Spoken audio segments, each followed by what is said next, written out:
Živijo, sem Matej Cepin in poslušate 60. epizodo podcasta Goreči grm. Advent je in v tem času se mi je zdela dobra ideja, da bi v podcastu gostil Mateja Pirnata, moža, očeta 6 otrok, sicer pa generalnega tajnika Škofijske Karitas Celje. Zakaj? V decembru še posebej kristjani pogosto govorimo o tem, da moramo svoja srca, svoje glave in svoje hiše pripraviti na prihod Boga, ki se bo kmalu rodil. Matej ima na področju odpiranja vrat veliko izkušenj. Prisostvoval je odpiranju mnogih župnijskih Karitas v Celjski škofiji. S programi Škofijske Karitas so odprli pa vrata že tudi mnogim drugim ciljnim skupinam, med drugim v letu 2022 tudi beguncem iz Ukrajine. Nekateri med njimi še vedno delijo svoja življenja z nami tukaj v Sloveniji. Ko sem Mateja pred približno 3 leti pobliže spoznal, sem videl, da ni le specialist za odpiranje vrat, ampak da je tudi človek odprtega srca. Prav odprto srce, ki sem ga res v njegovi toplini čutil, me je vodilo k misli, da sem ga povabil v podcast. No, ampak v tej epizodi sem pa spoznal še nekaj. Matej ni le odprtih vrat in odprtega srca, ampak tudi odprte glave. Nagovorila me je njegova osebna teologija, njegov osebni pogled na Boga, ki je zelo argumentiran, podprt z mnogimi avtorji, z mnogimi citati, predvsem pa mi od njega odzvanja ena misel, ki jo boste tudi slišali v podcastu. Za človeka ni dobro, da v življenju prebere le eno knjigo, da se zaljubi predvsem v eno razlago. Ves čas je potrebno imeti odprto tudi glavo. Ob poslušanju pa boste seveda izvedeli tudi druge pikantne podrobnosti, naprimer o tem, kako je šel v bogoslovje, kako je šel ven iz bogoslovja, kako je prišel na Karitas, kako je vedno z ljudmi, pa obenem tudi veliko sam, seveda pa se bodo skozi celotno epizodo razkrivali tudi njegovi goreči grmi. Pišite mi kaj na matej@socialne-akademija.si. Mimogrede, v teh dneh na Socialni akademiji objavljamo tudi prosto delovno mesto za mladinskega delavca. Zelo toplo dobrodošli, več informacij najdete na naši spletni strani, sicer pa gremo kar v akcijo. Že veš, kaj je tvoj edinstven prispevek k boljšemu svetu in kako ga udejanjiti? V podcastu Goreči grm razkrivamo močne zgodbe tistih, ki že živijo svoje poslanstvo, zato da lahko ti najdeš navdih, prepoznaš svoje goreče grme in pogumno stopiš na novo pot. Živijo, Matej, dobrodošel v Gorečem grmu. Živijo, Matej, hvala za povabilo. Z veseljem. Tole srečanje sva prestavila iz včeraj in mi je zelo čast, ker tebe je včasih kar težko najdeti, na telefon dobiti. Čeprav mi daješ tako vtis razpoložljivosti, ampak vendarle imaš zelo veliko pravkov. Kaj si mogel vse danes predstaviti, da si prišel v Ljubljano iz Celja? Danes pa praktično skoraj nič, zato ker sem že na dopustu. Predstavljala sva pa po moji krivdi, ker prihajam tista leta, ko bo očitno treba tudi koledar na papir začeti pisati, ne več samo v glavi, ker sem jaz zamešal datume. Nimaš koledarja na papirju? Ne. A res? Nikoli v življenju ga še do zdaj imel. Ja, ti si že malce 40, jaz sem to pred 40 uvedel. Ne, ker to je tudi podcast o tem, kako si organizirati življenje, a veš, in mi je zanimivo, da to vse zmoreš brez koledarja na papirju. To je po moje navaja tudi za to, da poskušam možgane ohranjati budne in aktivne. Ena od njih je ta, da si stvari poskušam kar zapomniti in da si jih ne pišem. No. Se pa včasih potem zgodi tik pred zdajci, da ugotovim, da kakšna stvar se upade, ampak ja. To je mogoče tako kot Unija, veš, ki ne uporabljajo očal za to, da se jim dioptrija ne veča, tako ti koledarje ne uporabljaš, da se ti spomin ohrani. Imam še eno navado, ki pa spravlja določene moje bližnje obživce. V telefonskem imeniku menjujem osebe včasih. In recimo, ali pa številko, ki sem si jo shranil za nekoga drugega, sploh kakšno službeno, jo potem pustim pod tistim imenom, zato da potem včasih moram razmišljati, koga bom zdaj poklical. No, to so ne take osebne finte, vaje za spomin, ali pa zato, da možgani, da ne grejo v rutino. No. Zanimivo. Kaj jaz pa na to malo drugače gledam. V bistvu poskušam vse plasti, ki so rutinske, rutinizirati in sistemizirati ravno zaradi tega, da ostane čas za nerutino, ker ustvarjalnost pri meni skozi mogoče kreiranje kakšnega teksta, podcasta, ne vem česa, a veš, je možno samo, če ostale stvari zminimiziram. Po mojem smo tu zelo različni ljudje. Jaz pa, če mene res kaj ubija, je neka rutina. neka navajenost ali pa neka tisto vsakdanje ponavljanje nekih istih vzorcev, istih stvari. Se mi zdi, da jaz sem tak, to je skušnjava včasih pri meni, da sem vedno človek, ki rabi nek dodaten impuls, no, ali pa nekaj, kar me ven vrže iz tistih ustaljenih tirnic, tudi zato, da se ne uhlevim, ne usmradim nekje, ali pa zato, da ne padem potem v neke vzance in da potem začnem tudi od drugih pričakovati, da so pa zdaj tako, kot si jaz želim, da bi jih nategnil na moje kopito. No.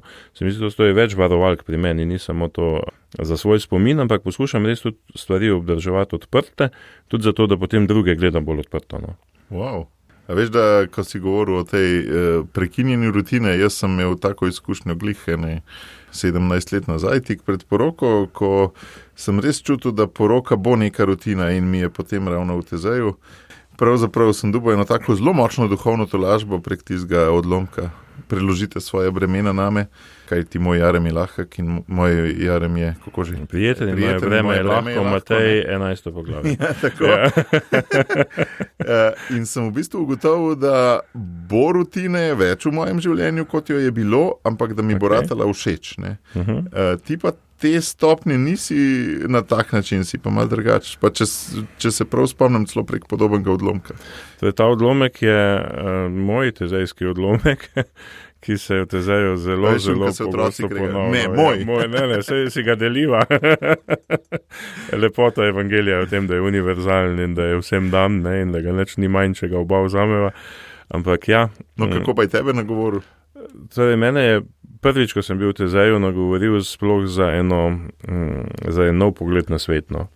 Dejansko meni je ta odlomek odprl eno obzorja.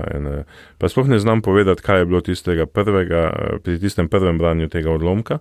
Ampak jaz sem prišel iz tistega tezeja, takrat leta, po mojem, je bilo to 97, drugačen. A lahko mogoče aproksimirava, da ti je Jezus to rekel, da ti je prvič sploh nekaj osebno rekel, ali ti je že kdaj prej osebno rekel? Zdaj malo spet iz sebe izhajam, pa iz moje tezejske izkušnje. Pa ne vem, jaz nikoli nisem tega doživljal v nekem tem smislu, da zdaj pa je Jezus meni osebno nekaj rekel. Jaz sem tukaj mogoče malo preveč podoben Filipu Nerju, da se mi zdi, da bo k meni Jezus prišel, da je hecati. Ampak v tem smislu, jaz sem takrat ob tem odlomku začutil en tak mir, eno tako bližino, eno tako nežnost, če hočeš, eno tako srečo. Mislim, to je tak paradoks, ne? To ne bom nikdar pozabil, jaz 17 let star mulc, cela cerkev, 9000, 10 000 nas je bilo, bil en grozen, močen teden avgusta, peli smo Jubilate Deo, ko veš, da je vesela pesem, ne? To je bilo takoj, prej tem je bil ta odlomek in meni je šel ta odlomek po glavi, zadaj tisti Jubilate Deo in v sredi tistega strašnega Jubilate Deo sem je začel jokati kot majhen otrok. Ampak, ko zdaj nazaj gledam, to je bil en jok sreče. No? In to je bil eden, bom pa zdaj rekel, redkih trenutkov v mojem življenju, da sem res čutil en mir. V meni je zelo velikega enega nemira, enega dvoma, enega, ne vem, ne bi rekel strahu, ampak jaz sem zelo tak človek, ki zelo težko se nekje ustali, umiri, reče, zdaj pa tole pa res, jaz popolnoma pripadam, tole želim biti.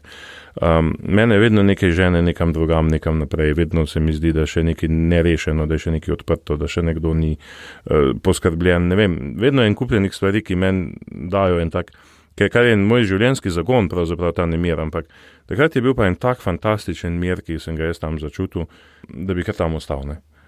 No in iz tega sem jaz potem prišel drugačen in takrat se je potem, to je bil moj goreči grm prvi, no, zares. Ne vem, po tistem sem se jaz potem vključil v vero in luč, v skavte, k celemu kupu nekih gibanj, ki so potem bila za druge, no. Eno odprto sem jaz takrat začutil in ta odprtost me potem nikdar ni zapustila. Ta večni nemir, ki si ga omenil, je bil na nek način druga oblika te iste rutine, oziroma nerutine, ki jo...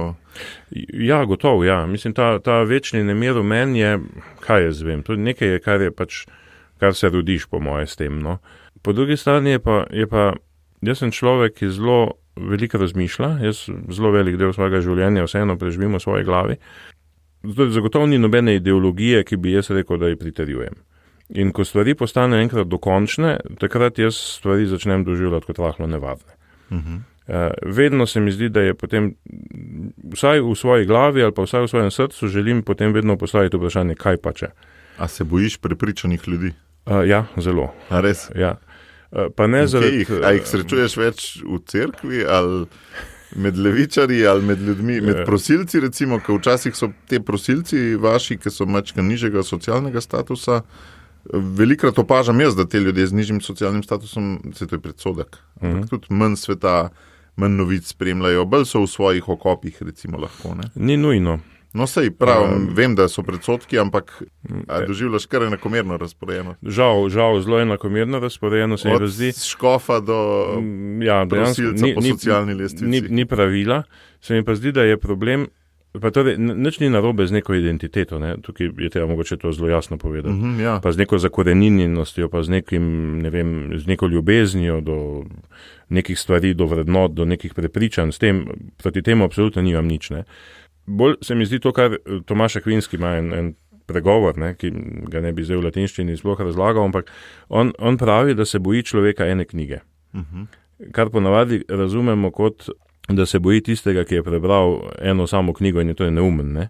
Ampak v resnici eni razlagalci tudi pravijo, da Tomaš Akvinski s tem hoče povedati, da se boji človeka, ki je eno knjigo tako naštudiral, da se v ničemer drugem ne zna pogovarjati kot samo v tisti knjigi. In ta del se meni zdi problematičen, ko si potem svoj horizont tako zelo zapremo, da smo prepričani, da sem jaz pa v neki točki vse vem, vse poznam, vse razumem in da potem zdaj pa jaz sem specialist za neko področje oziroma za neko zadevo in potem se od nikogar več ne morem nič naučiti. Ta del prepričanj mene straši. In tukaj se mi zdi, da je potem pa sploh v tem našem krščanskem kontekstu, ne, je tukaj pa zelo blizu en izkušnjavi, ki se reče, da se jaz lahko sam odrešim. In tukaj se mi zdi, da prva stvar, ki jo človek pa vendarle mora v eni ponižnosti narediti, je, da si sam pri sebi prizna najprej in da to sprejme tudi ljubeče in nežno, ne, da sem jaz tisti, ki rabim odrešenje in da moram jaz za to odrešenje pravzaprav spustiti nekoga izven sebe k sebi in da tisti bo potem lahko naredil celo štalo v meni. In me bo vrgel ven iz nekih sistemov in me bo vrgel ven iz neke rutine in mi bo včasih tudi ena prepričanja sklestu, ne. Ampak potem lahko svet doživljaš kot nek odprt prostor, kot nek prostor srečanj, bližine, kot zapiše Frančišek v Vsi bratje, potem se lahko od vsakega človeka nekaj naučiš. In kar mene straši, je to, da je ta zaprtost ali pa to neko ustrajanje na svojih prepričanjih, ne, postaja tako močno v tem današnjem času na vseh nivojih, ne, in na vseh, meni gre strašno na živce to predalčkanje vaši, naši, pa gor, pa dol. Jaz mislim, da tukaj, dokler se vsi strinjamo, da smo ljudje, bo vse v redu, ne. In ko začnemo s tem, tukaj potem imamo eno... se že malo lomi, ne? Verjetno, ja, čeprav... S kakšnimi, midva še ne veva, ampak v kakšnih laboratorijih že nastajajo, kakšni poskusi pol ljudi ali pa kaj, ne? Ja, ne vem, ta neka večna skušnjava. Ampak, kaj jaz vem, mene tega časa, v katerem živimo, ni strah. No. Se mi zdi, da ljudje smo tako omejeni s to našo zgodovinsko perspektivo, da vedno vidimo samo 5 let za nami, pa še tistih se že megleno spomnimo, pa mogoče 2 leta prej. Prihodnosti si pa vedno bolj, ko ne predstavljamo skozi to, kaj bom jaz v prihodnosti počel. Ampak vse, če nazaj pogledava, ne, lej, tam, ko 4. 5. stoletje, ko se je začelo preseljevanje narodov, pa takrat so bilo v cerkvi cel kup glasov, ki so rekli, zdaj bo pa vsega konec, zdaj bo pa propad civilizacije, to bo zdaj konec sveta, ne.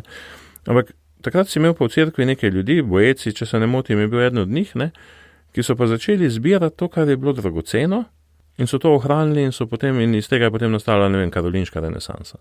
Veš, tukaj se mi zdi, da najhujše, kar je danes in tega to me skrbi, je, da ta zelo močna prepričanja in to potem neko, če rečemo, fundamentalno, ne, ali pa neko tako zelo radikalno ustrajanje na svojem prav, je vedno posledica enega strahu.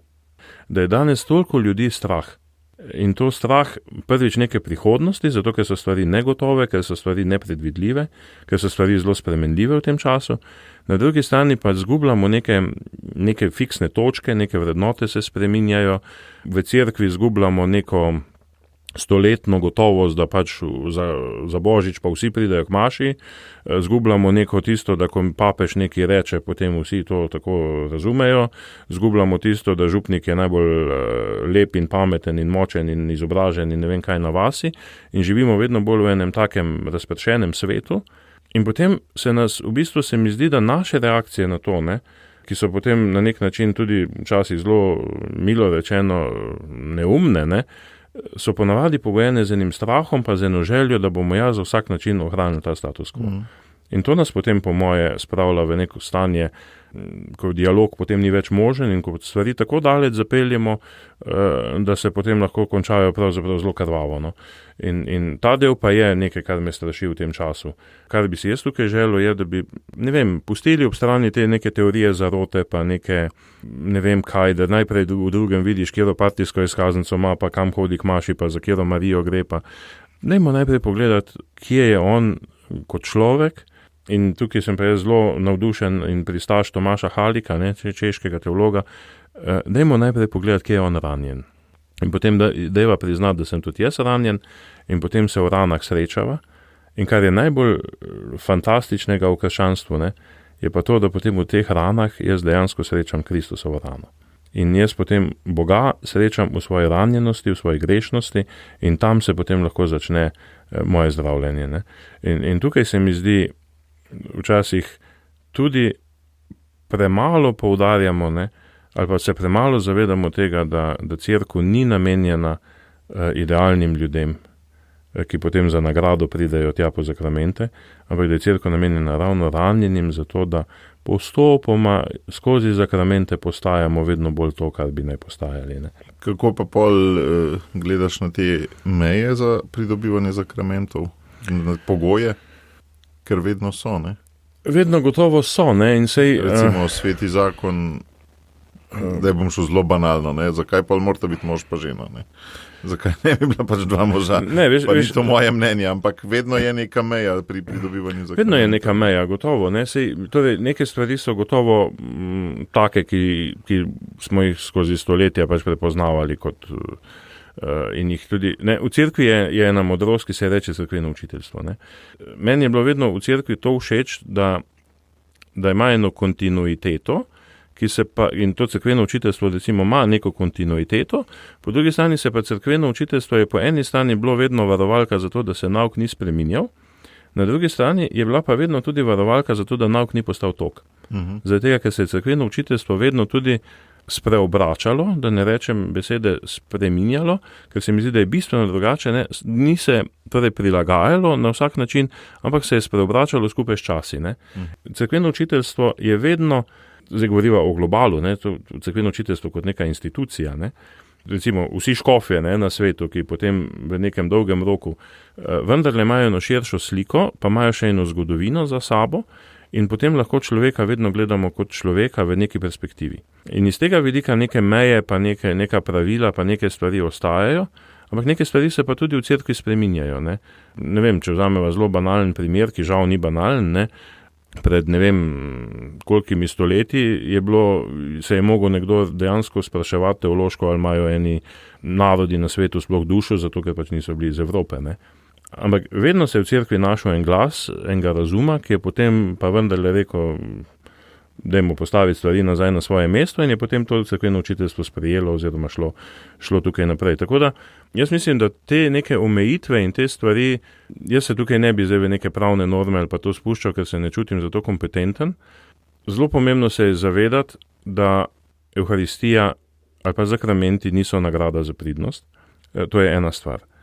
Druga stvar se mi pa zdi zelo pomembno, kar, ne, zdaj pa bodva malo kontroverzna, v teh dneh je šel en nov dokument, cerkvena, ne, oziroma ni dokument, ampak je direktori, ki razlaga torej blagoslove. Jaz sem ga zelo tako preletel na hitro, kar me je zanimal. In v teh blagoslovih zdaj tudi omogoča tudi blagoslov recimo ljudi, ki živijo v neregularnih zakonskih zvezah in omogoča tudi blagoslov recimo istospolnih, če zaprosijo za njega. Ne. In je zelo jasno tam opredeljeno, da tu ne gre za zakrament, da tu ne gre za potrditev neke skupnosti, ampak gre za prošnjo za Božjo pomoč. Gre za to in ta del se mi pa zdi tukaj pomemben, ne.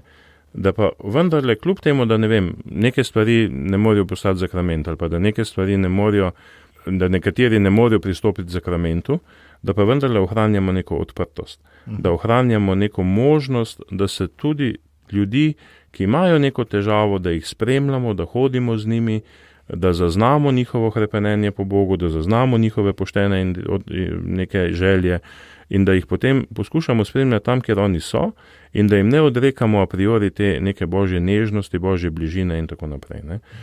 Jaz sem recimo vedno pogrešal v naših cerkvah en tak zelo preprost pristop, ki je tezejski, ne.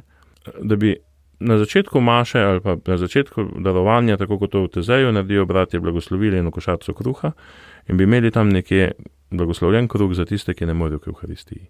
Ne, torej, nimam a priori težav s tem, da so neka pravila in da so neke regule, ne, ampak se mi pa zdi pomembno, da lahko tudi ljudem, ki pa zaradi nekih različnih razlogov k nečemu ne morejo pristopiti, pa vendarle nekaj ponudimo. V smislu, da blagoslov je res nekaj, česar Bog daje veliko, če ga le vzamemo. Ne? Tako in da je blagoslov pravzaprav nekaj, kar, če gledaš Sveto pismo, ne, to je tisto, kar Bog človeku v zibelko položi. Ne? In dejansko je tudi nekaj, kar Bog nazaj želi od človeka, da pravzaprav človek potem ta blagoslov, ki ga od Boga dobi, da ga potem naprej deli na celotno stvarstvo in je blagoslov je pravzaprav tudi neke vrste varuštvo, ne? Na kak način jaz varujem svojega brata, svojega bližnjega, svoje stvarstvo, ki me obdaja in tako naprej. Ne? In tukaj se mi pa res zdi, a veš, mi blagoslavljamo vse živo, ne? Mi blagoslavljamo motorje, koze, krave, konje, traktorje, zakaj torej ne bi blagoslavljali tudi ljudi, ne? In zdaj sva sicer, se mi zdi, kar zašla, ne? Ja, ampak ves čas govoriš o priprtih vratih na nek način, ta pojem mi skozi odzvanja, ne? Nevarnost biti v svoji ideologiji, nevarnost biti v svoji rutini. Ves čas govoriš o enih priprtih vratih, skozi katere vstopa neka drugačne barve svetloba, neka drugačnost, tudi zdaj, ko smo v tem času pred tezejskim srečanjem v Ljubljani, Teze ima ves čas ta odprta vrata, ker jih mora imeti, ker so bratje iz različnih vej krščanstva in so iz različnih kultur, ne. Kakšno vlogo je imel Teze? Povedal si o enem odlomku, ampak nisi pa še o svojih. Kako je Teze oblikoval tvojo pot? Na katerih prelomnih točkah si ga srečal? Ja, ta odlomek se je meni ponovil potem še 3-krat v Tezeju. 2-krat. Da si bil tam, ko so ga brali? Ko so ga brali, ja. Pa misliš, da ga ne vsak četrtek? Tako, ne vem, nisem nikoli, ampak pač mi je bilo zanimivo, ker me je vedno zadev. Ta odlomek je potem bil na neki točki tudi odlomek, za katerega sem se potem odločil, da sem stopil v bogoslovje leta 1999 in je bil potem leta 2001 tudi isti odlomek, ki sem se odločil, da grem iz bogoslovja. Tako da ta odlomek me ampak najbrž tudi z teh 2 let ne doživljaš kot zgubljeni, ne? Ne, absolutno ne. Jaz sem izjemno hvaležen za to obdobje bogoslovja. Jaz sem se takrat marsikaj naučil, največ o samem sebi. To pa lahko z vso mirnostjo rečem, no. Upam vsaj, no, da tako doživljal in mislim, da je tukaj res pa zelo iskreno do mene samega. Jaz sem iz bogoslovja šel zelo svobodno, no, v tem smislu. Ne tudi z neko zagrenjenostjo ali pa z neko jezo, po moje. Češ, da ti nekaj ni uspelo. Ja, ali pa tudi, in mislim, da tudi nisem šel takrat zaradi nobene zveze ali pa zaradi nobene zaljubljenosti ali pa česa takega, pa enostavno zaradi tega, ker sem jaz v bogoslovju začel zgubljati to, kar sem jaz bil, in jaz bi tam postal nek strašno zoprn človek, ki samo sebi ne bi bil všeč, no, če bi hotel tisto nadaljevati. Kaj me zanima to, kako je isti odlomek lahko bil za ven pa za noter. Tudi ena večjih modrosti, ki sem jih jaz prejel v Tezeju, je to, da krščanstvo ni religija knjige, kot jo nekateri označujejo, ne? Ampak da je ta knjiga odnos, da v bistvu Sveti Duh poskrbi, da ti isti odlomek slišiš različno, ne? In ti si ga glih v A pa v minus A, no? Ali lahko to malo bolj elaboriraš? Zdaj, ta odlomek ima še, ne, slavim te oče, da si to prikril malim mislim, da si to prikril modrim in razumnim in razodev malim, in potem je tisto, da jaz sem krotak in srca ponižem, učite se od mene, ker moj jarem je prijeten, moje breme je lahko, ne. In ne vem, tisti jarem in tisto breme, to je bilo meni, sicer jaz bi si želel zdaj biti duhovnik in to bo zelo enostavno in to ne bo pač ta jarem zdaj sprejemem nase in tako, jaz sem zelo takrat z enim takim veseljem šel v bogoslovje in potem sem tudi dejansko z nekim veseljem... Kakšni občutki ali ozadja ali beseda zakaj je bilo to glih v duhovništvo klic, zakaj si ga tako prepoznal? A veš, to mi je zanimivo. Razumem, Jarem bi lahko bil tudi zakonski jarem. Lahko bi bil tudi zakonski jarem, ja. V tistem trenutku sem ga zelo jasno prepoznaval kot neko duhovništvo. Na ravni česa? Na ravni nekega služenja, jaz sem takrat imel zelo potem... Mislim, kaj, mir srca si čutil ob tem? Mir srca, ja, in takrat se mi je zdelo, da... Znamenje je neki padal iz neba. Ne, jaz sem bil takrat zelo, po tistem prvem prihodu iz Tezeja, sem jaz potem bil zelo vpet v domači župniji, no, pa pri skavtih, pa pri... Ne vem, se mi zdi, da sem vedno bolj prepoznaval, da mi je to delo, ne vem, na nek Celjan, ne? Veš čas Celjan, ja. Umestivo še geografsko. Ja, Celjan, ja, rojen v Celju, živel v Celju, še zdaj živim v isti hiši, kjer sem pač živel kot otrok. Aha. Ja, in ves čas aktiven in... Takrat se mi je pač, ne vem, jaz sem takrat tisto zadnje leto gimnazije, je bilo eno lepo leto v mojem življenju, tudi tako ogromno enih prijateljstv, v srednji šoli smo se potem zadnji letnik eno klapo imeli, ki smo se res lepo razumeli. Kam si pa hodil? Gimnazija Center. Celje Center, ja. Takrat smo se potem nekaj časa hecali, da je to škofijska gimnazija v Celju, ker smo bili po moje v enem obdobju eni 4 ali pa 5 nas je bilo iz te gimnazije. Da grem jaz jutr tja, da ravnice izvajata, veš, ne? In tudi o osebnem poslanstvu, ne? Se pravi o stvareh, o katerih zdaj le govoriva. Ja, eni 4 ali pa 5 očitno nas je še vedno malo škofijska. Nas je iz te gimnazije bilo potem v bogoslovju, ne? Oziroma na teološki fakulteti. Wow. Ne vem, takrat se mi je potem zdelo, da bi pa ne znam ti reči točno, kaj je bil razlog, ampak takrat se mi je zdelo, da bi pa duhovništvo bilo nekaj, kjer bi jaz lahko bil izpolnjen, resničen in sem to jarem doživel zelo kot klic v duhovništvo. No? Provokacija, moja osebna provokacija, s katero velikrat pridem, pa po mojem v tem podcastu še nisem. A si kdaj slišal koga z takim zanosom, kot reče, jaz bi bil pa klerik, jaz bi bil pa duhovnik, reči, jaz bi bil pa laik, ali pa jaz grem pa, ali pa stare mame v klopeh govoriti, ta gre pa za laika. Ja. Ne? A je mogoče bilo to, da je to nekaj več percipirano v Sloveniji? Ne, jaz mislim, da ne. Jaz sem se tudi takrat zavedal, da ta odločitev moja za duhovništvo ne bo enostavna, recimo za moje doma. Tako da ne vem, jaz mislim, da se mi zdi, da bi mogel mogoče vprašati tudi mojega rektorja takrat, nadškofa Turnoška, no, a je on daj doživljal, da sem jaz kot v bogoslovje vstopil, zato ker sem hotel biti nekaj več. Pa nisem mislil nekaj več, ampak mislim, še bolj služiti Bogu. A ja, v tem smislu? Ja, to mislim. Ne vem če. Ker to tudi velikrat med kristjani slišim ta izraz, da pa če pa želiš še bolj intenzivno služiti Bogu. Mi nismo nikdar naredili zares te distinkcije med verniki laiki pa verniki kleriki, da gre za pravzaprav neko isto dostojanstvo, ki se pa v različnih službah uresničuje in udejanja kot koncil. Zato tudi je župnik alfa in omega župnije, ne? Ja, mislim, sej, če papeža Frančiška poslušaš, ne, župnik je že prav, da je alfa in omega župnije, ne, samo zdaj vprašanje je zakaj, pa na kak način, ne, se mi zdi, tukaj je pa vsem treba to distinkcijo narediti. Tako kot jaz doživljam duhovništvo službeno, ne, je izjemno pomembno, da ima, torej eno občestvo, ne, da ima nekoga, ki ga vsak dan pripelje tja, kjer se občestvo začne. To je Kristusovemu telesu, ne. In duhovništvo je tisto, službeno duhovništvo je tisto, ki celotno občestvo in to tiste na največjem obrobju in za priprtimi vrati, ne, prinaša vsak dan pred Boga Očeta oziroma daruje in prinaša vse tisto, kar mi sami prinesemo, ne, in mi vstopimo in potem po duhovnikovih rokah skupaj pravzaprav postajamo Gospodovo telo in postajamo vedno bolj to, kar jemo, ne. To je tudi ena modrost ekleziološka tukaj zadaj, ne. Si to, kar ješ, ja. Ja, da postaješ to, kar ješ, ne, in ti postaješ potem počasi Kristusovo telo in v tem Kristusovem telesu srečaš potem tudi brate in sestre in to Kristusovo telo, ki ga srečaš, je telo, ki je tudi po vstajenju ohranilo rane, ne. Je telo, ki ran ni skrilo, ki ran ni zacelilo, ampak te rane so ostale in torej srečaš tudi ljudi, ki so ranjeni in se v Kristusovem telesu dotakneš ran in tako naprej. Ena cela duhovnost je iz tega in tukaj se mi zdi izjemno pomembno, da ohranimo to vlogo službenega duhovnika, ki nas bo vedno znova vodil kot občestvo tja, ne. se mi pa zdi zelo pomembno to, kar Pavel nas uči, ne? Ta pavlinska modrost.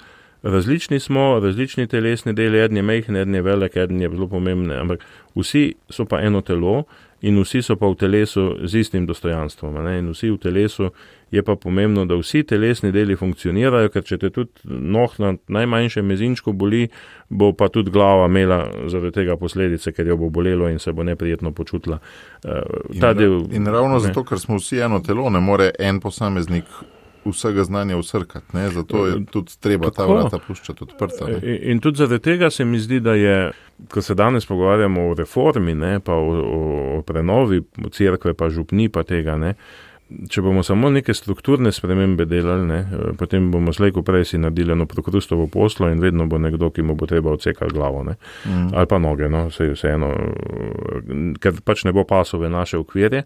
Zdi se mi, da edina resna reforma, ki se jo lahko gremo, je ravno ta, ne, reforma odnosa, reforma, ki temelji na nekem živem stiku in ta stik pa ni z nekimi posamezniki, ki med seboj nepovezani skupaj stojijo tisto uro na teden, ampak z nekim občestvom, ki se med seboj pozna, ki res postaja to, kar je, ki postaja to Kristusovo telo in ki potem to Kristusovo telo, ki ga dejansko potem se tudi zaveda, da se Kristusovega telesa da dotikati tudi v ubogih, tudi v tistih, ki so ranjeni, tudi v tistih, ki so drugačni, tudi v tistih, ki me ogrožajo konec koncev. Ne. Zdaj prihajava v bistvu na tvoje delo v Karitas. Meni se zdi, da to mi zdajle prihaja na misel, tako kot si v glavi odprtih misli, zato da pride še neka druga teorija, neka druga svetloba, nek drug koncept. Tako se mi zdi, no, kot kar te poznam zdaj bolj intenzivno 3 leta, da si tudi v srcu odprt za nekoga drugega, da greš do več različnih ljudi kot povprečen kristjan in da greš z manj predsodki tja. No? In v tem kontekstu, kaj ti delo na Karitas predstavlja? Hvala, Matej. Veš, da to je zdaj že bil skoraj za nekaj, kar bi si želel na pogrebu slišati. No? Veš, kje me dobiš? Hvala, no, res, malo si me ganil s tem. Veš, ta odprtost glave in srca, to se mi je zdaj lepo. Oboje je pomembno in meni se zdiš ti, da oboje živiš. Ja. No, ampak povej. Sem ti hvaležen, no, se mi zdi, da saj trudim se, no, in hvala, res sem vesel, da to tako vidiš. Meni je vedno navdih, mislim, zdaj, ko govoriva o Karitas, ne, jaz sem v Karitas prišel zelo po... To je za stare mame. Ne, to ni, absolutno ne. Zato pa to rečem. Da ti dam istočnico. Ne, veš kaj, zdaj čisto tako, ne, mi smo te boge stare mame vse posod porabimo, ne. Stare mame, pa stari ati, ne, pa stare tete, pa stari strici, pa vsi stari so en fantastičen zaklad človeštva, ne. So spomin. In brez spomina bomo tudi v prihodnosti ne bo. Ne.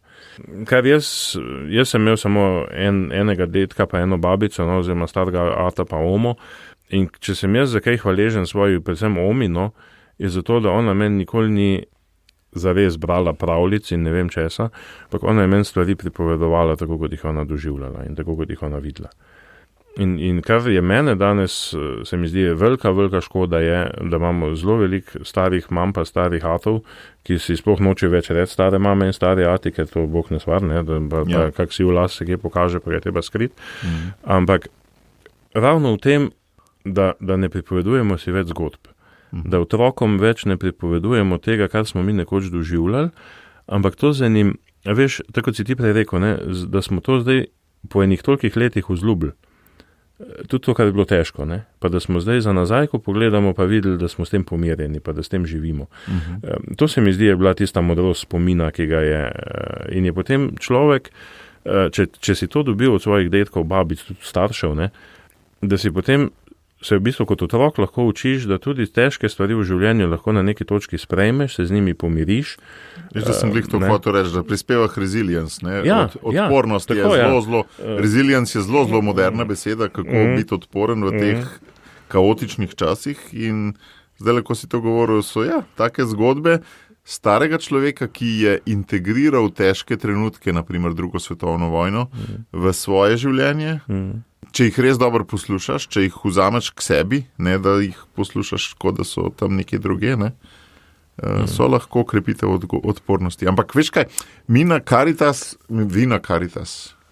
to bo zdaj provokacija, ne mislim tako zares, starih ljudi ne dajete v spominjanje, ampak jih dajete na izvršilne funkcije. Kakor kje, kakor kdaj, ne.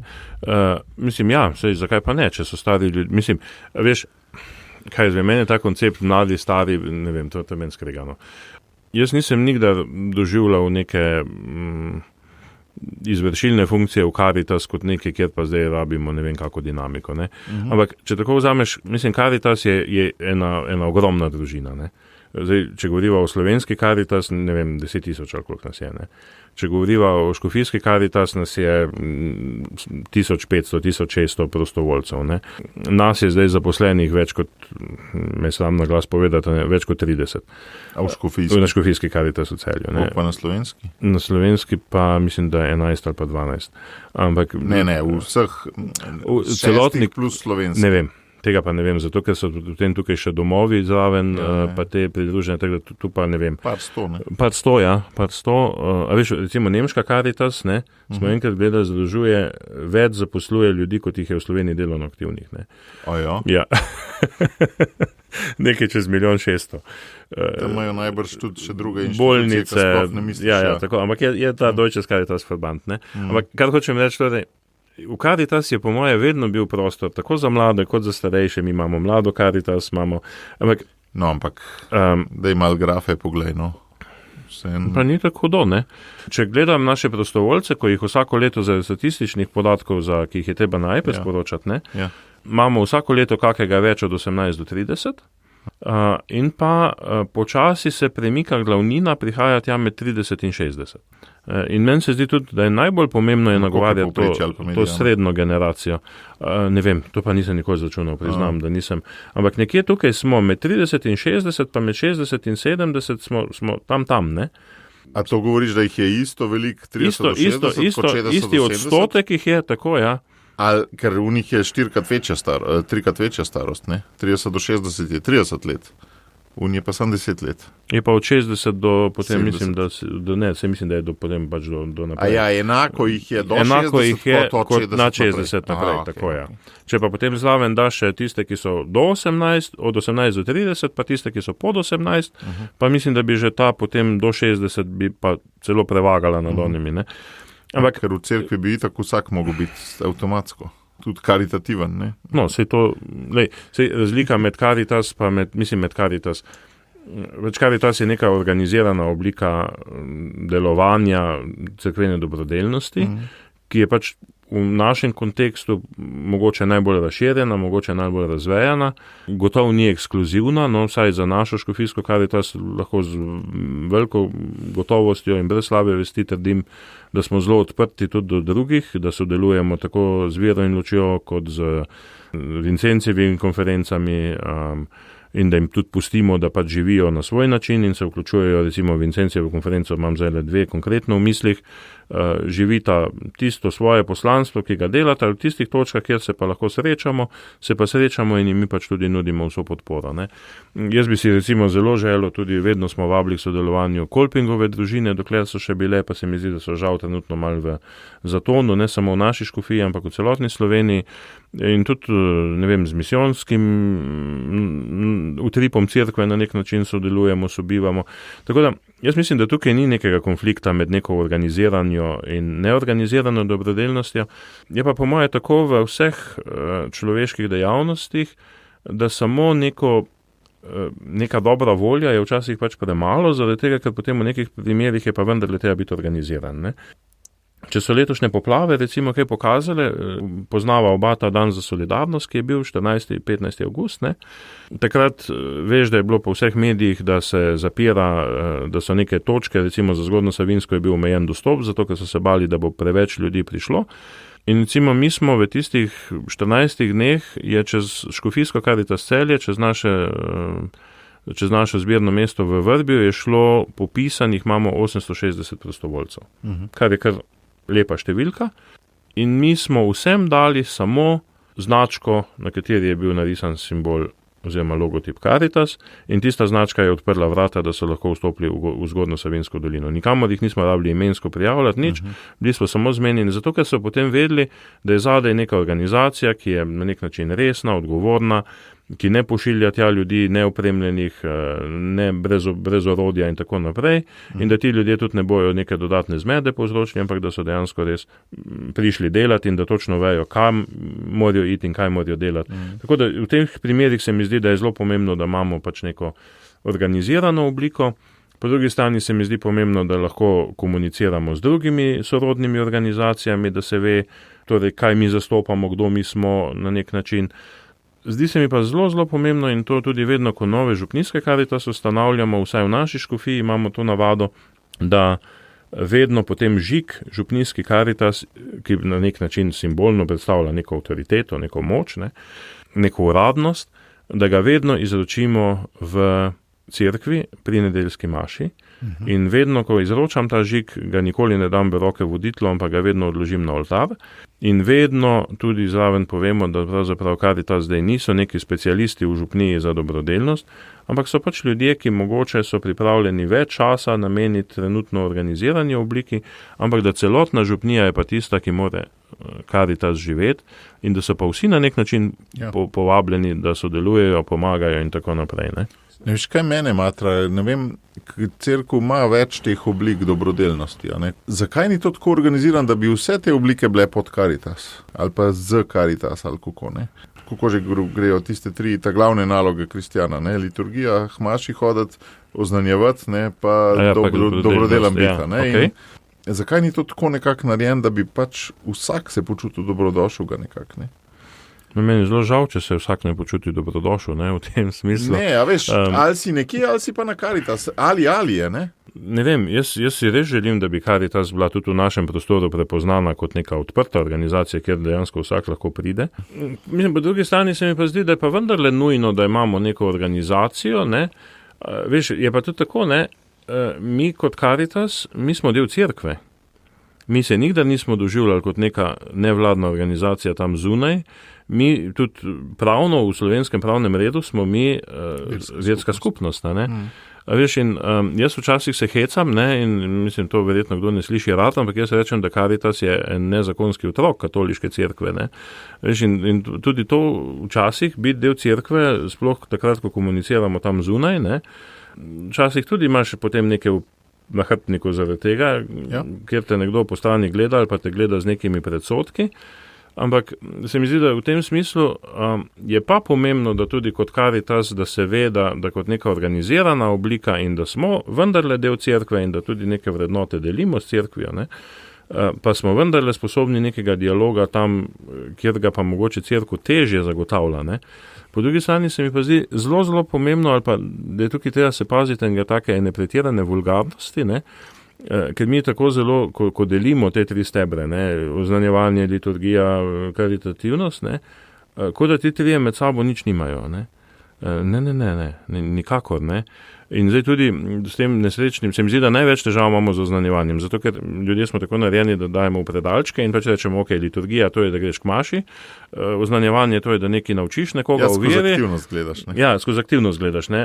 Unije pa, da pomagaš hrano. Liturgija, liturgično je tudi to, da ti kot oče, ali pa ti kot mama, ali pa ti kot starejši brat, ali pa ti kot samski, zvečer pokrižaš nekoga, ja, ali pa da pač blagosloviš, ne vem, svojo vas, ko se s biciklom in pelješ, ne. A veš, liturgija je bistveno več kot samo neka maša, ja, mislim, neka maša. Maša je velika, ampak. Maša je pač krona bogoslužnega, ampak dejansko bogoslužno živeti pomeni svet doživljati kot dar in ta dar potem vračati nazaj njegovemu stvarniku, ne. Meni se glih to zdi fino, no, kad ti te stvari pogledaš tako, malih razgradiš na aksiome in jih pol pogledaš, ne. In se mi zdi pri oznanjevanju je pa ta nevarnost, da mi imamo vedno občutek, da moramo ljudi nekaj učiti. Mislim, da je Rane rekel, da je, pa to zdaj govoriva o začetku 20. stoletja, tam v 50. 60. letih, ne. Je Rane rekel, da je problem našega časa, da imamo preveč profesorjev in premalo konfesorjev, ne. Veš, oznanjevanje danes je pričevanje. Jaz mislim, da ni veliko ljudi na svetu, ki več ne vejo, kaj so naša stališča. Zelo veliko ljudi na svetu pa je, ki niso čisto prepričani, da mi živimo to, kar pridigamo. Ne? In jaz mislim, da in tukaj se potem že samo na tej ravni pokaže, da karitas, oznanjevanje in liturgija en brez drugega ne morejo biti. Ja. In da to niso 3 jonski stebri, ki potem držijo goren balkon in lahko enega stan daš, pa bo še zmeri tisti balkon majavo stal in nimajo nič med sabo ti 3, razen balkona, ampak ti 3 so dejansko integralno povezani v korenini in ti ne moreš biti ne moreš biti pričevalc, če nisi karitativen. Ne moreš biti župnik, bom po domač povedal, če nisi pričevalc. In ne moreš ti, mislim, in je v bistvu malo malikovanje, če ti hodiš k liturgiji in potem pozabiš, da je sestavni del Euharistije tudi umivanje nog, ne? Veš, mislim, da je mati Terezija, ne? Da če ti samo noge umivaš, je potem to suženstvo, če pa ti samo kruh ješ, brez umivanja nog je pa to malikovanje. Ne?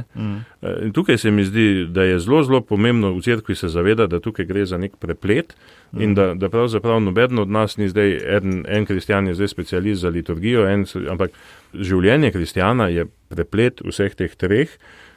Če pa mene vprašaš tisto, kar pa danes ta svet najbolj sliši, ali pa tisto, kar danes ta svet najbolj rabi, je pa to, da mi dejansko pokažemo, da naše pričevanje je ravno pričevanje ljubezni, ene odprtosti in pričevanje ljubezni do ljudi, ki so ubogi. Ko pa mi da potem greva v čisto osnovo, ne, ubogi sem pa najprej jaz. In najprej jaz rabim eno odrešenje in zato grem zdaj jaz v ta proces. In zato mi kot Karitas zbiramo nove prostovoljce in nove sodelavce.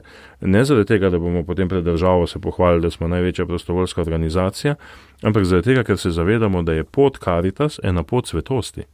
In zaradi tega, ker se zavedamo, da je to en način, kako preko enega življenja, enega konkretnega dela lahko nekdo prihaja k Bogu, prihaja k očetu domov, če tako hočeš, ne. Viš kaj, ta odprtost, ki si jo spet omenil, ne, jaz se popolnoma strinjam, ampak danes se jo ljudje bojijo, tako kot so na začetku govorila, ne, pa ostajajo pri svojem prav, ravno zaradi tega karkolizma, ne, da je karkoli je v redu, ne, v redu je, če si tako, v redu je, če si tako, ne. In ljudi je strah, da s tem, ko bojo preveč, mislim, ali pa tudi bom dejva biti bolj osebno zavezujoča, ne, tako filozofska. Me je strah včasih, da če bom preveč odprt do vsega, ne, bom sam podlegel kakšni skušnjavi, ne, tega karkolizma, ne, karkoli je v redu, ne. Ja, gotovo, mislim, se to je neka nevarnost, ki jo tudi jaz vidim ali pa v tem smislu, ampak veš, jaz mislim, da je tukaj res tisto, kar smo prej na začetku se vsaj dotaknila, ne, za nas ali pa izziv za Karitas, no, zdaj, če grem zelo v tem osebno, tudi zame, je vedno navdih človek in njegova zgodba. Torej, ko ti srečaš enega človeka in ko mu dovoliš, da ti spregovori, da ti pove svojo zgodbo, ne, in takrat potem tega človeka več ne ocenjuješ, ali je on zdaj to, ali je on zdaj tisto, ali on zdaj tja hodi, ali on tja ne hodi, ampak ga ocenjuješ pod tisto, da je on zdaj nekdo, ki rabi usmiljenje, ki rabi sočutje. In tukaj se mi zdi, da potem pa ta nevarnost karkolizma izgine v tem smislu, zaradi tega, ker, mislim, potem se pojavi na druga nevarnost. Ti tega človeka potem sprejmeš, začneš z njim hoditi in nevarnost, ki se ti tukaj pojavi, je, da se boš ti z njim spremenil in da boš mogel nekje izstopiti iz sebe in da boš mogel ene svoje poglede spremeniti, ampak je pa tudi... Sva spet pri tem, ampak je vprašanje potem, če boš ti enega ranjenega človeka sprejel in pa enega človeka res začutil ali pa enega človeka res srečal v globini, ne, ali pa z njim, ne vem, veš, recimo, mi imamo že leta program, kjer ljudi, ki so potencialno za zdrs v brezdomstvu nevarni, sprejmemo v hišo in jim ne damo nekega terapevtskega programa, ampak jih dejansko pustimo, da živijo, kot pač oni zmorejo, z nekom našimi inputi in jih poskušamo še zraven vključevati v naše redne dejavnosti. Imamo en program, kjer ljudje prihajajo večkrat na teden ali pa enkrat vsaj, ki imajo različne težave, ne? Zelo velikih ima težave v duševnem zdravju in z nami delajo neke stvari, ne? In to je zelo naporno. Zaradi tega, ker potem ti dejansko srečaš človeka takega, kot on je. brez nekih fasad, brez nekih mask, ker vsi imamo neke maske, ampak ko ti z nekom delaš 8 ur vsak dan, ne, pa ko nekdo prostovoljno prihaja 8 ur vsak dan, zato ker pač ve, ker se prijetno počuti, ker je sprejet, ker lahko nekaj prispeva, ne, dobiš pa s tem tudi vse, kar ta človek seboj prinese, ne.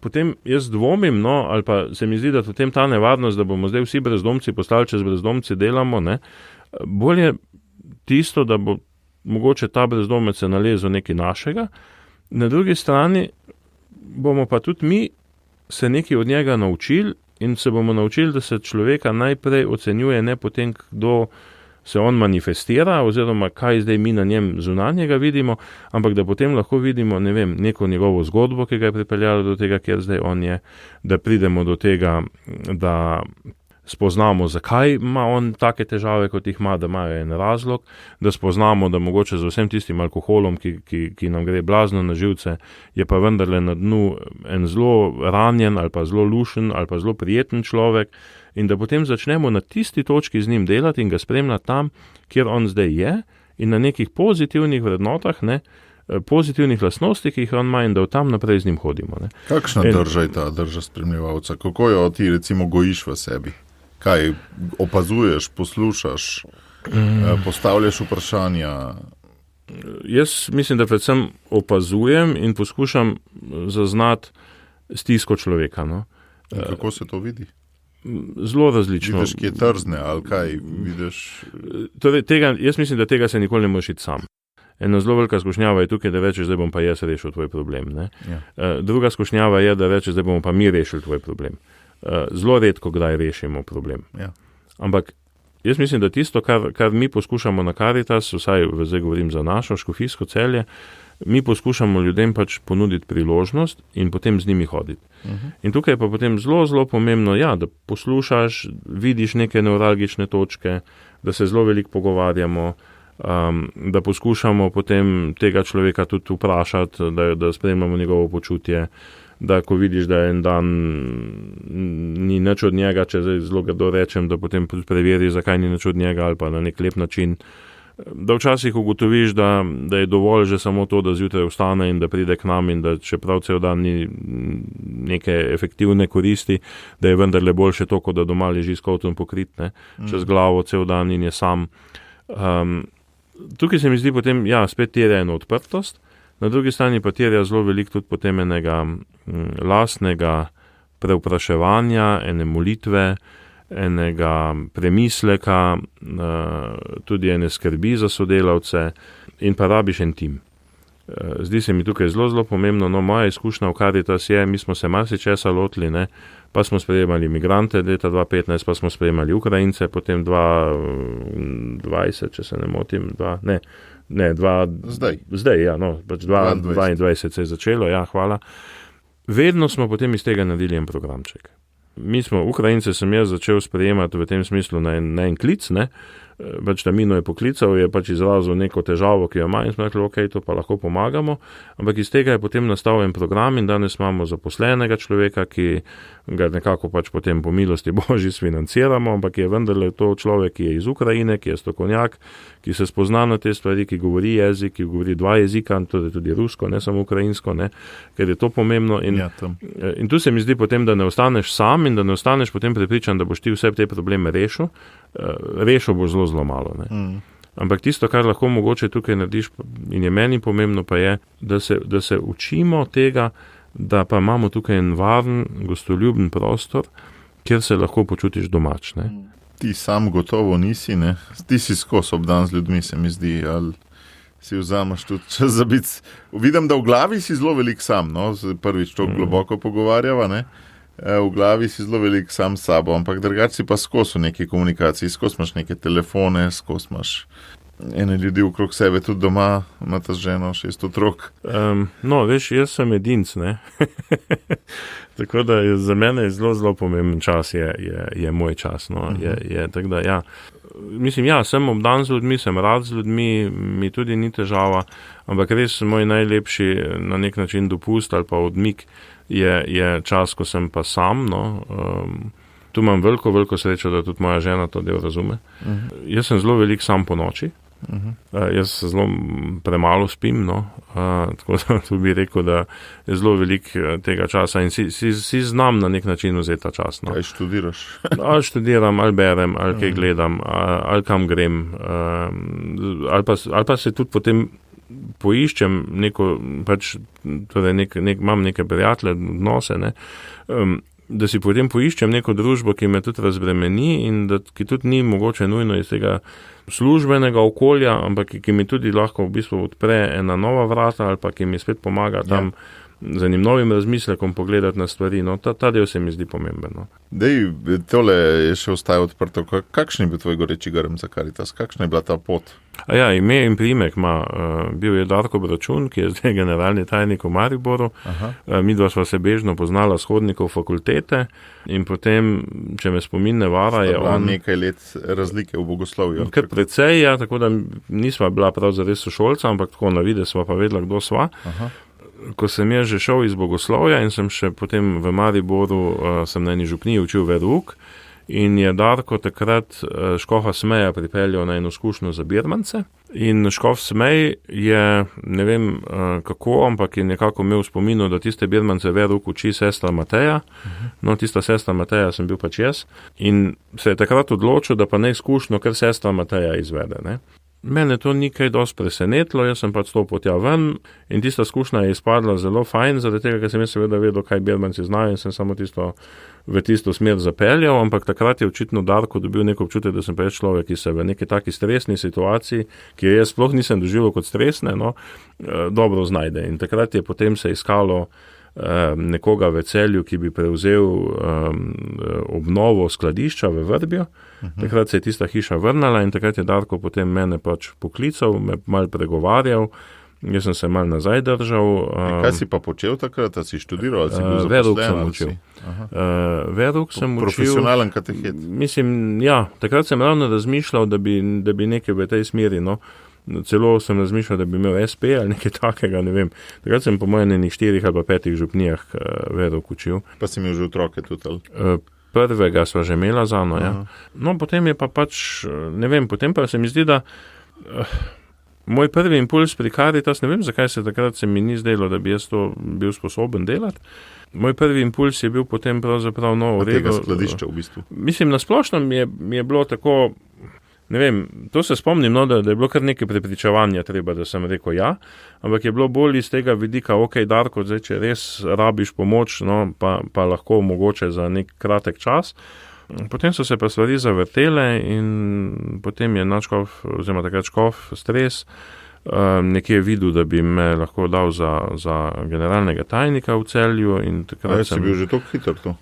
Prvo leto, pravzaprav. Eno slabo leto sem bil na Karitas kot ne znam reči kaj, potem pa sem kar dobil dekret o imenovanju. Vajenc, ja. Jaz sem se predstavljal kot skladiščnik, ampak ja, Bog ve, kaj je bilo tisto. Potem pa ja, jaz sem novicijat za Karitas. Jaz sem bil čisti zeleni mulc, star, reci in piši, 27 let. A to je bilo takrat, ko se je Karitas, ko ste se škofije delili? Ali... Tako, to je bilo leta 2000. A ti si prvi in edini doslej generalni tajnik? Ne, bil je Darko pred mano, mislim, da je bila Karitas je bila ustanovljena 2. februarja 2007. A ja, in je on to upravljal za Maribor in za Celje? Ne, Darko takrat je bil generalni tajnik samo v Celju in se je pravzaprav v Celju kalil za Maribor. V Mariboru je bil takrat, mislim, da še Zlatko Gričnik in Darko je potem bil že nekje, na neki točki je potem Darko, mislim, da novembra 2007 postal generalni tajnik škofijske Karitas Maribor. Potem je bil nekaj časa on oboje, potem pa mislim, da s 1.1.2008 sem pa jaz potem dobil dekret. Tako da ja, bil sem dobrih 27 let star, ravno kar 27 let star. No. Ja. Še mlad po slovenski zakonodaji. Mlad, absolutno mlad, ja, mislim, brez nekih teh izkušenj, ampak ja, potem smo počasi začeli. Kako si se pa usposabljal za vodilno funkcijo? Koliko je bilo sploh na začetku zaposlenih? Torej, ko sem jaz začel... Ali pa, dobro, prostovoljcev je bilo veliko. Prostovoljcev je bilo kar nekaj, ja. Takrat je bil en tak renesančen čas za celjsko škofijo, zaradi tega, ker se je ustanovila. Glej, vse delam novo. Tako, in takrat je bil zelo močen impuls tudi, takrat se je ogromno župnijskih Karitas ustanovilo. Mi smo zelo zajezdili v bistvu na tem valu, no, nekega navdušenja nad nečim novim. se mi zdi, da moja prva naloga takrat, ko sem jaz zaznal, je bila, da zdaj to navdušenje ohranimo. No? Da ne bo po nekih 2 letih dol padlo, ampak da smo poskušali ta val ohraniti, kar jaz upam, no, da nam je uspelo. Zelo malo smo imeli vmes župnijskih Karitas, ki bi recimo ugasnile ali pa nehale delovati. Zelo močno je bilo takrat, mislim, da je imela Celjska škofija, torej v takratnem obsegu, je verjetno imela najmanj župnijskih Karitas v Sloveniji, glede na svoj prostor. In takrat je bila zelo močna agenda, tudi, ki jo je Škof Stres zelo zagovarjal, da mora res vsaka župnija ustanoviti neko župnijsko Karitas ali drugo dobrodelno organizacijo. Tako da na tem valu smo potem pravzaprav mi začeli. No. Zaposlena sva bila pa na začetku... To je bilo pa kar zahteva od Škofa Stresa. Ampak je šla kar, veš, jaz mislim... On imel avtoriteto, ne? In so ne, ni šlo, jaz mislim, da pri njem ni šlo, mislim, v tisti situaciji takrat ni šlo za to, da je to nekdo od zgoraj naročil, ampak je šlo za to, da smo dejansko takrat potem sinhrono hodili v krog in smo potem to dejansko poskušali res delati. No? Da je dejansko bilo nekaj, kjer smo rekli, lejte, to je pa nekaj, kar je pa res dobro, pa je res pomembno, pa bo potem to. Na drugi strani sem pa jaz od vsega začetka potem razumel, da škofijska Karitas v tem smislu mora pa služiti. In da mora biti en servis, kjer bojo dejansko te župnijske Karitas lahko svojo avtonomnost na svojem področju živele, da jim pa mi nudimo vso možno podporo, ki jim jo pač lahko ponudimo. Česa pa največ rabijo? Na tem medčloveškem odnosu zagotovo enega upogumljanja, ene bližine, enega pogovora, nekoga, ki ima čas zanje, nekoga, ki se jim zna tudi zahvaliti, nekoga, ki opazi, ko so tudi one v stiski, in pa tega, to, kar dajo prosilcem naprej. Tako, ja, tako. Spet se sklada s tem, kar si rekel, ne? Najprej sem sam ranjen. Tako. Sej, a veš, mislim, da sem, včeraj je bilo, nisem poznal tega, pa mi je všeč. Včeraj je bila na Arsu oddaja o samostalnostična. In mislim, da je bil pater Maksimilijan Opat, ki je razlagal, da ima Benedikt v njihovi, torej kaj že, Carta Caritatis, v listini, ne, o cistercijanskem redu, da pravi Benedikt, da človek mora biti skleda, ne pa žleb. In sicer, da torej sprejema vodo, skleda, ne, in potem se ta skleda napolni in potem, ko se vedno bolj polni, potem prek teče in potem še drugi dobijo. Ampak v tebi je pa, razumeš, ne, ti držiš vse. Žleb je pa tisto, ko sam mim steče. Ja, ker drugače se veliko govori o pretočnosti, ne? Tudi, zelo fajn. Ko govorimo o duhovnosti, govorimo o pretočnosti, ne? To pa priznam, da prvič slišim. To so po mojem neki sodobni koncepti. Da pač Bog pride vate in gre naprej, ne? Ampak rezervar je še vmes, ne? Jaz mislim, da jaz sem prvič slišal to Benediktovo misel, ampak se mi zdi zelo logična, ne? A veš, ker če si ti samo... Tukaj zelo se mi zdi pomembno, ne? Zdaj, če Bog pride vate, pa potem naprej steče, ne? Je zelo potem lahko nevarnost, da vsakič en drug Bog pride vate, ne? In da se ti Bog zelo prilagaja temu, kako se ti ta dan počutiš. In to je velika nevarnost, ne?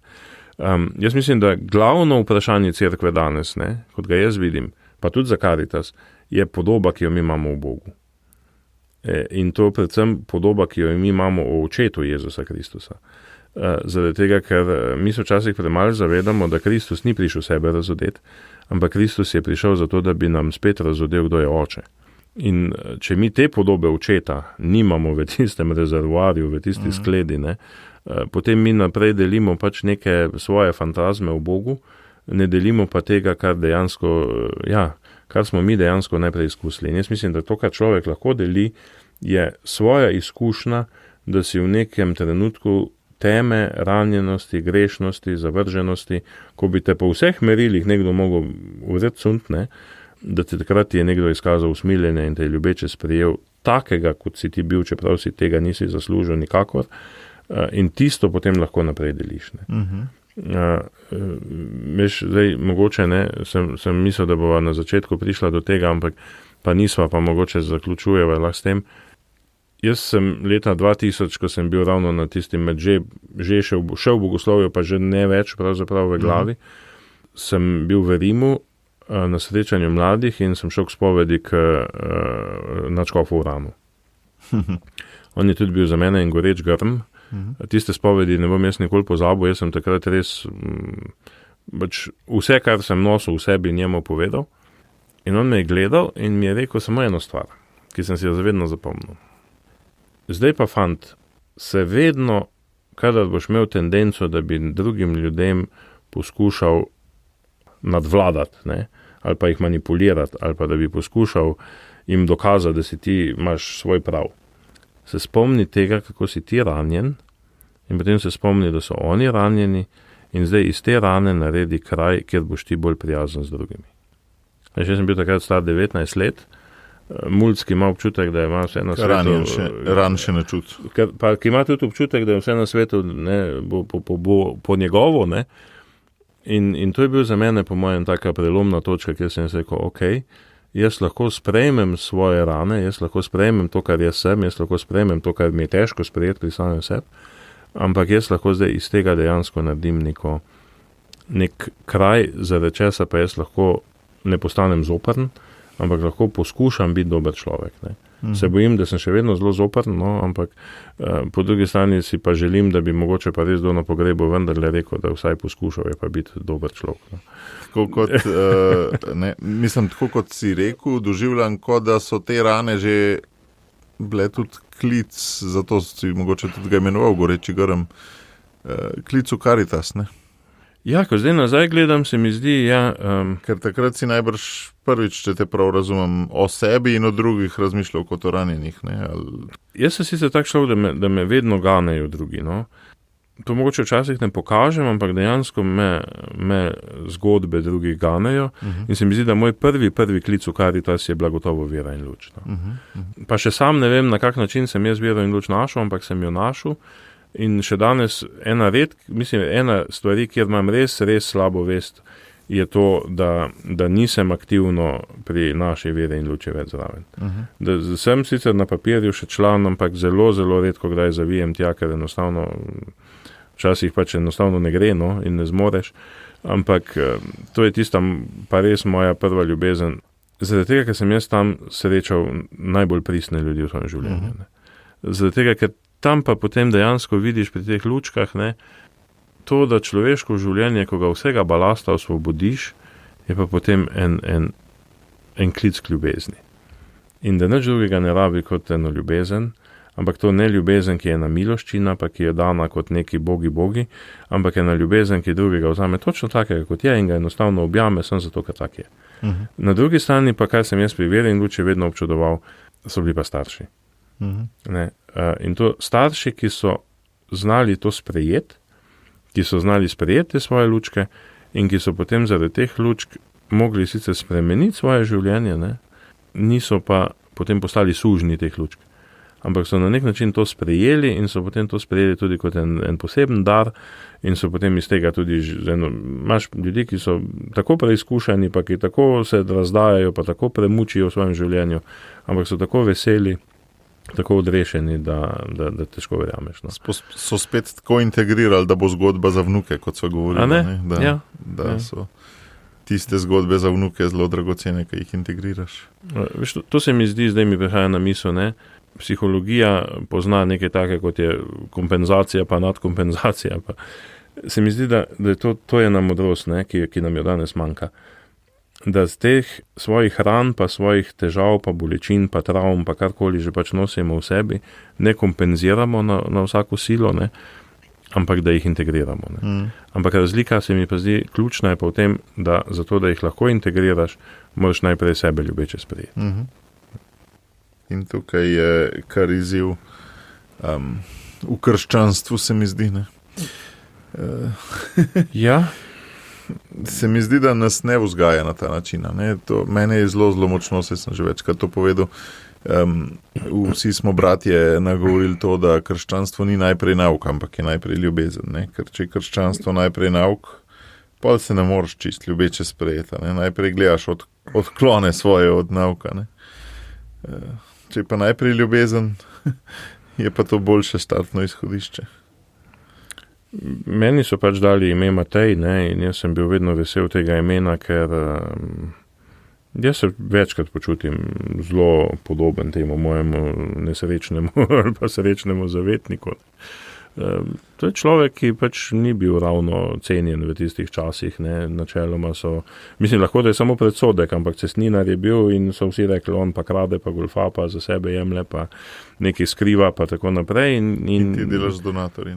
In tako, ja, pa ne, veš, tudi to, ampak se mi zdi, ne, pač pri Mateju je ta poklic, ne, da Jezus pride tam mimo, ga pogleda, ga vzljubi, ga sprejme in ga takega, kot on je, pokliče in mu reče, hodi za menoj. Ne. In Matej gre in potem ne samo, da gre in da pač, da potem postane celo zapisovalec evangelija. Ne. Se mislim, da je to geslo papeža Frančiška, ta poklic, ampak Mateja, ampak tukaj ne, ta Jezusov način pride, pogleda in vzljubi. To je začetek krščanstva, ne? Tale pride, pogleda in vzljubi se mi zdi zelo dober za konc, ker doživljam tako tebe, skor kandidat za naslov te epizode. Hvala ti, da si zgled tega prihoda, pogleda in vzljubovanja. Hvala res, da si prišel in da si podelil svojo zgodbo z nami. Hvala, Matej, tudi meni je bilo veselje, pa hvala tudi za zaupanje, da si me povabil. Z veseljem.